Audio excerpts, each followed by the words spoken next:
क्या डब्ल्यूटीओ ही है किसानों की सभी समस्याओं का जड़? कैसे मिल सकता है डब्ल्यूटीओ से किसानों को मुक्ति? क्या डब्ल्यूटीओ ही है वो कारण जो एमएसपी लागू होने नहीं दे रहा? डब्ल्यूटीओ यानी वर्ल्ड ट्रेड ऑर्गेनाइजेशन, हिंदी में विश्व व्यापार संगठन, राष्ट्रों के बीच व्यापार के नियमों से निपटने वाला एकमात्र विश्व का अंतरराष्ट्रीय संगठन है। विश्व व्यापार संगठन में व्यापार को लेकर दुनिया के अधिकांश व्यापारिक देशों द्वारा बातचीत और हस्ताक्षर के माध्यम से करार किए जाते हैं। पीटीआई के हवाले से भारत किसान युवा संघ के अध्यक्ष अभिमन्यु कोहर ने कहा कि जब तक भारत के कृषि उत्पादों और किसानों को डब्ल्यूटीओ के बाहर नहीं निकाला जाता, तब तक भारत का किसान तरक्की नहीं कर सकता।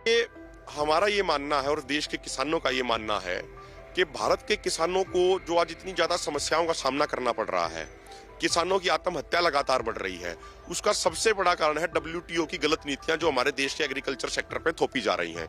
1994-95 से पहले शायद ही कभी कोई खबर आती हो कि देश के किसी जिले में या किसी राज्य में किसी किसान ने आत्महत्या करी। लेकिन 1994 के बाद, पहले इसको गेट बोलते थे, general agreement on trade and tariff, उस पे साइन होते ही भारत में किसानों की आत्महत्या लगातार तमाम राज्यों में बढ़ती चली गई। ऑन रिकॉर्ड अब तक 5 लाख किसान और खेतीहर मजदूर आत्महत्या कर चुके हैं। ऑफ रिकॉर्ड 20 लाख से अधिक किसान और खेतीहर मजदूरों ने आत्महत्या करी है।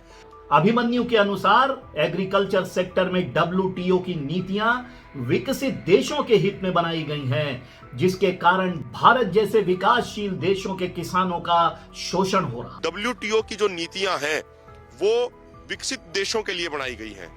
भारत जैसे विकासशील देशों का शोषण किया जा रहा है डब्ल्यूटीओ की नीतियों में। देखिए, उसमें 3 तरह की सब्सिडी है, green box, amber box, red box. जो विकसित देश अपने किसानों को उनको सब्सिडी देते हैं, उनके इंश्योरेंस के नाम पे, बच्चों की पढ़ाई के नाम पे और तरीके से जो सब्सिडी देते हैं, वो ला दी गई ग्रीन बॉक्स में। उसके अंदर कोई लिमिट नहीं लगाई गई। इसीलिए अमेरिका का एक किसान साल में एवरेज 42 लाख रुपए की सब्सिडी लेता है। आप और पश्चिमी देशों की बात कर लीजिए, चाइना की बात कर लीजिए, जापान की बात कर लीजिए, वहां भी भारी भरकम सब्सिडी वहां के किसानों को मिलती है। लेकिन भारत में, क्योंकि भारत एक विकासशील देश है, भारत इस तरीके से सब्सिडी नहीं दे सकता, तो भारत सब्सिडी नहीं कहूंगा मैं, भारत क्या करता है कि अपने देश के किसानों को एमएसपी देके, भाई फसलों की जो लागत है, फसलों का जो मूल्य उचित कीमत है वो देता है। वो ला दी गई एम्बर बॉक्स सब्सिडी में। और एम्बर बॉक्स की सब्सिडी पे एक लिमिट है कि टोटल जो प्रोडक्शन होगी अनाज की, उसका मात्र 10% ही भारत सरकार एमएसपी में प्रोक्योर कर सकती है। अगर उससे 1 किलो भी ज्यादा करेगी तो डब्ल्यूटीओ के डिस्प्यूट सेटलमेंट मैकेनिज्म के तहत भारत के खिलाफ केस किया जाएगा। 3 केस ऑलरेडी चल रहे हैं।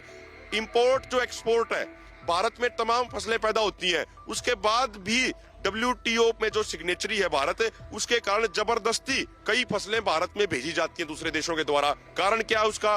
डब्ल्यूटीओ के रूल एंड रेगुलेशन। तो जब तक भारत का खेती सेक्टर डब्ल्यूटीओ से बाहर नहीं आएगा, हमारा यह मानना है कि भारत के किसान का बचना असंभव है, नामुमकिन है, मुश्किल है। इसीलिए कल शंभू और खनौरी बॉर्डर पे डब्ल्यूटीओ के ऊपर बड़े बड़े सम्मेलन किए जा रहे हैं। परसों 26 तारीख को डब्ल्यूटीओ के पुतले भारत के लाखों गांवों में फूके जाएंगे, ताकि पता लग सके लोगों को कि किस तरीके से डब्ल्यूटीओ जैसे संस्थान विकसित देशों की पैरवी करते हैं और विकासशील देशों का शोषण करते हैं। इसलिए हमारी इस आंदोलन की एक प्रमुख मांग ये भी है। अभी आप देखिए, 26 तारीख को डब्ल्यूटीओ की बैठक हो रही है, इंटरनेशनल लेवल की। तमाम देशों के प्रतिनिधि उसमें भाग लेंगे। हमारे इस आंदोलन की एक प्रमुख मांग है कि भारत सरकार एग्रीकल्चर सेक्टर को डब्ल्यूटीओ से बाहर निकाले। और जो लोग आज सत्ता में हैं, बीजेपी और आरएसएस के लोग जो सत्ता में हैं, आप 2014 से पहले इनके संगठनों के आप बयान उठा के देखिए। इनका स्वदेशी जागरण मंच, अन्य संगठन है, भारतीय किसान संघ, भारतीय मजदूर संघ, वो भी डिमांड करते थे कि भारत को डब्ल्यूटीओ से बाहर आना चाहिए, क्योंकि डब्ल्यूटीओ से भारत के लोगों का शोषण हो रहा है।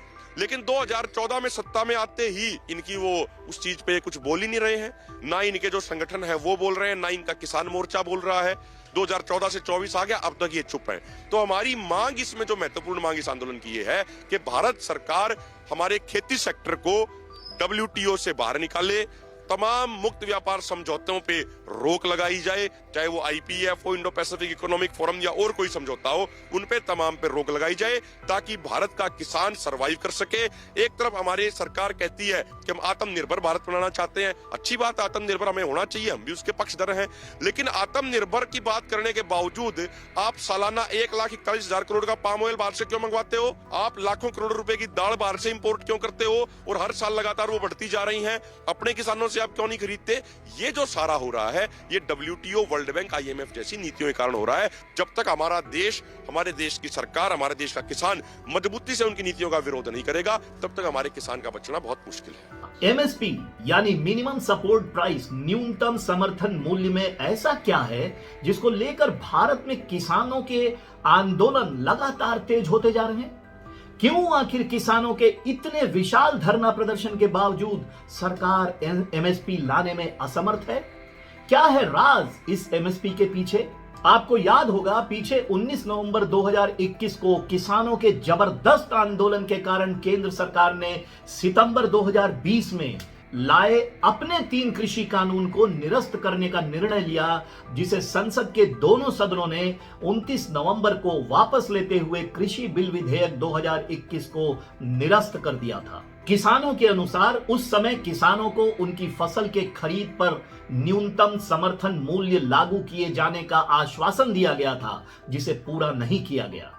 इससे नाराज भारी संख्या में किसानों ने किसान आंदोलन 2024 की शुरुआत दोबारा से 13 फरवरी 2024 की सुबह अपनी उसी पुरानी 2020-21 वाली MSP की मांग को लेकर किया। किसानों का विरोध प्रदर्शन उनके फसल उत्पादन के लिए सुनिश्चित न्यूनतम मूल्य, जिसे हम MSP मिनिमम सपोर्ट प्राइस कहते हैं, उस पर सरकार द्वारा गारंटी की मांग के लिए शुरू हुआ एक सतत विरोध है। आउटलुक में छपी रिपोर्ट के मुताबिक सरकार ने जुलाई 2022 में MSP को अधिक पारदर्शी और प्रभावी बनाने के तरीके तलाशने के लिए एक समिति का गठन भी किया था। इस मांग के साथ साथ किसान 2020-21 में आंदोलन के दौरान किसानों पर दर्ज मुकदमों को वापस लेने की भी मांग कर रहे हैं।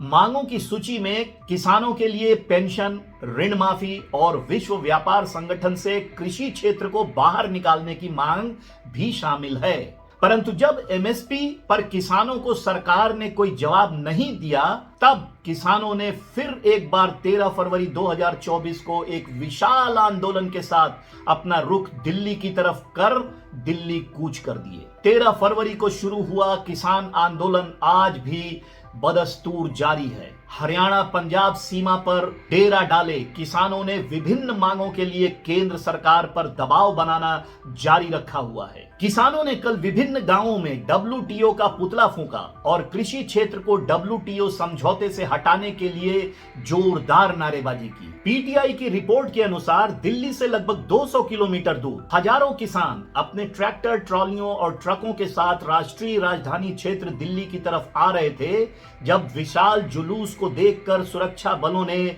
उन्हें दिल्ली जाने से रोक दिया। इसके बाद किसानों ने दिल्ली के निकट हरियाणा पंजाब के खनौरी और शंभू बॉर्डर पर डेरा डाल दिया और वहीं बैठ गए। किसानों के आंदोलन पर अंकुश लगाने के लिए हरियाणा और दिल्ली के पुलिस ने कई प्रतिबंध लगाए ताकि यह सुनिश्चित किया जा सके कि 2020 का विरोध प्रदर्शन दोबारा दोहराया ना जा सके। सोशल मीडिया पर वायरल वीडियो पर लोगों द्वारा बताया गया कि सड़कों पर किसानों की ट्रैक्टरों को रोकने के लिए बड़ी बड़ी लंबी कीलें गाड़ दी गई थी, कंक्रीट की बैरिकेडिंग कर दी गई थी ताकि किसान ट्रैक्टर लेकर दिल्ली तक ना जा सके। Farmers' protest is concerned. Cops have sealed the Singhu border entry into Delhi.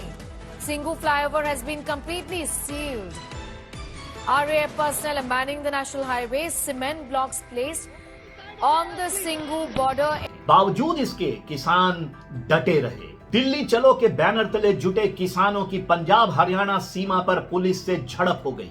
Reports के मुताबिक उन्होंने खनौरी रोड पर लगाई गई कीलों को हटा दिया था, जबकि किसानों की भीड़ को तितर बितर करने के लिए शंभू बॉर्डर पर पुलिस ने आंसू गैस के गोले दागे थे। Pictures are coming in from the Shambhu border at Ambala, is what we understand. This is at the Haryana-Punjab border where tear gas shells have been used against the farmers who are making an attempt to enter Delhi.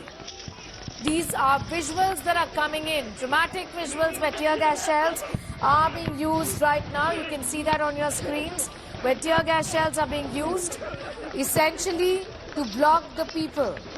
Outlook में छपी खबर के अनुसार सरकार ने किसानों द्वारा उपजाए 23 फसलों के खरीद की एमएसपी घोषित की है, परंतु किसानों का कहना है कि सरकार की खरीद मुख्य रूप से धान और गेहूं पर ही केंद्रित होती है, जिसके कारण बाकी फसल की कीमतें बाजार के भाव पर निर्भर होती है। इससे किसान को बड़ा नुकसान उठाना पड़ता है और इसलिए इतनी भारी संख्या में किसान सरकार से मिनिमम सपोर्ट प्राइस की गारंटी मांग रहे हैं। किसानों का कहना है कि एमएसपी को कानूनी गारंटी बनाकर किसानों के मार्जिन को सुरक्षित किया जा सकता है।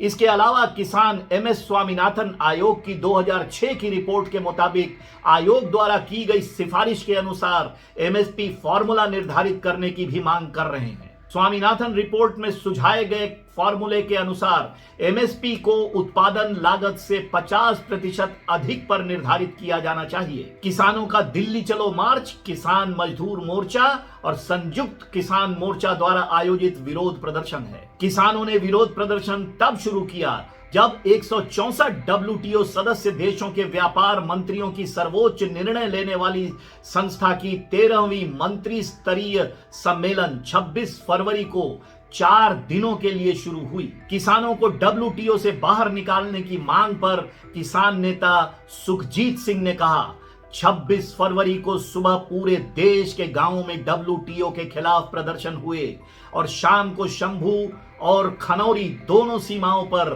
पुतले जलाए गए।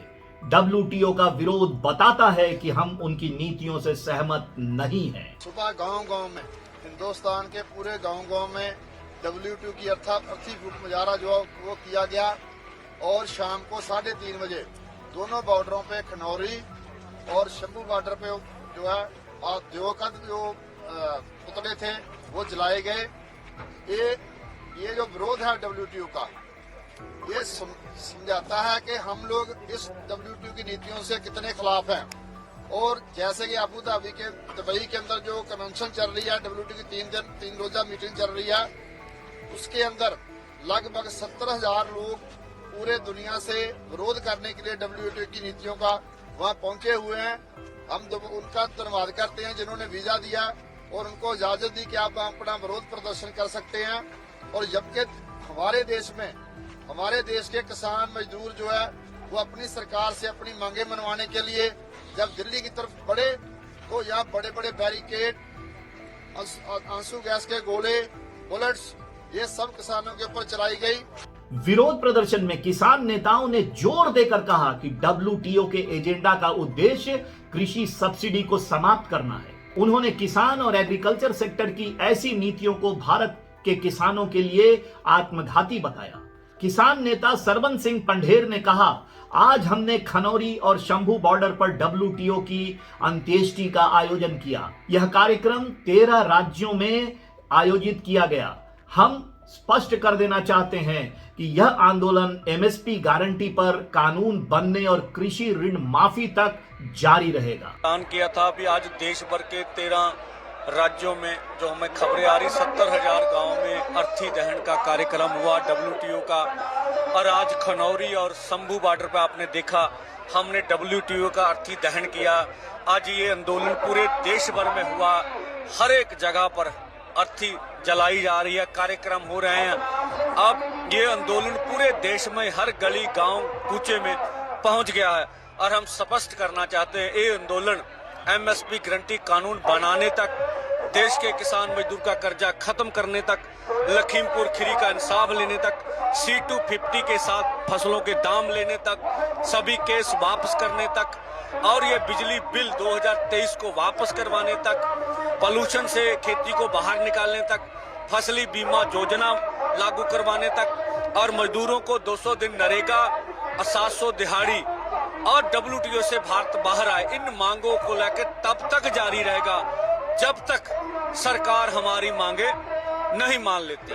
तो ये लगातार प्रोसेस हम जारी रखेंगे और ये आंदोलन पूरी दुनिया में अब सारे देश के जितने भी संगठन बाहर रह गए उनका न्योता आ रहा है, सभी इकट्ठे हो रहे हैं, आंदोलन बड़ा हो रहा है, व्यापक पैमाने पर हमें सपोर्ट मिल रही है। ये शुभ संकेत है, अच्छी बात है। आंदोलन पूरी चरम सीमा पर है और आगे और बढ़ रहा है। आप देख रहे हैं आंदोलन में माताओं बहनों की जितनी बड़ी तादाद में शमूलियत हो रही है, छोटे बच्चे आ रहे हैं, पुरअमन ढंग से हम आगे बढ़ रहे हैं, आंदोलन तेज हो रहा है। पीटीआई की रिपोर्ट के अनुसार खनौरी में झड़प के दौरान प्रदर्शनकारी शुभकरण सिंह की मौत के मद्देनजर किसान मजदूर मोर्चा के नेता सरवन सिंह पंढेर ने पंजाब सरकार से उन लोगों के खिलाफ एफआईआर दर्ज करने की मांग की जिनके कारण शुभकरण की मौत हुई। जो शुभकरण जी की शहीदी हुई है, हमने दोनों फोरमों में आज पटियाले में सरकार के साथ वार्ता की। वार्ता में जो प्रपोजल रखी गई वो सरकार ने मान ली। अब देखिए, अगर सरकार पूरी तरह प्रपोजल को लागू करती है, जिसमें से हमने कहा सबसे पहले आप एफआईआर दर्ज कीजिए। अब जो कहे भी एफआईआर आप वकुआ जो हराने का था, नहीं, पहले एफआईआर दर्ज कीजिए, बाद में जांच हो जाएगी। अगर पंजाब सरकार सच्ची है तो अगर एफआईआर दर्ज नहीं होती हरियाणा के अधिकारियों कर्मचारियों के विरोध, तो ये बात लटक सकती है और पंजाब सरकार किसान आंदोलन के शहीद को शहीद ऐलाने। बाकी बातें इनके साथ अन्य और भी हैं। आपको बता दें कि भटिंडा के मूल निवासी शुभकरण 21 वर्ष के थे, जिनकी पिछले बुधवार को खनौरी में हुई झड़प में मौत हो गई थी, जब कुछ प्रदर्शनकारियों ने सुरक्षा कर्मियों द्वारा लगाए गए बैरिकेडिंग को तोड़कर आगे बढ़ने की कोशिश कर रहे थे। किसानों के एफआईआर पर अड़े रहने के कारण शुभकरण का शव पटियाला के राजेंद्र हॉस्पिटल के शव गृह में रखा गया। अभी तक पोस्टमार्टम नहीं कराया गया है, इसीलिए शायद दिक्कत आ सकती है। अभी संस्कार कब करना है, कैसे करना है, इसकी बारे में अभी बता नहीं सकते।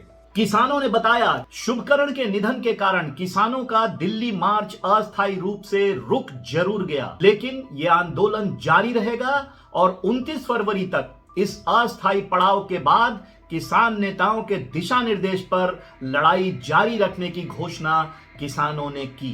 दूसरा, जो केंद्र बोल रहा है कि हम समझौते के लिए तैयार हैं, पेच यहां फंसा है कि आप एमएसपी गारंटी का कानून बनाने के हल के लिए मीटिंग रखिए, वो एजेंडा तय नहीं कर रहे हैं। प्रदर्शनकारी किसानों का कहना है कि सरकार ने पिछले आंदोलन को खत्म करने के लिए कई वादे किए थे, जिसे पूरा नहीं किया गया।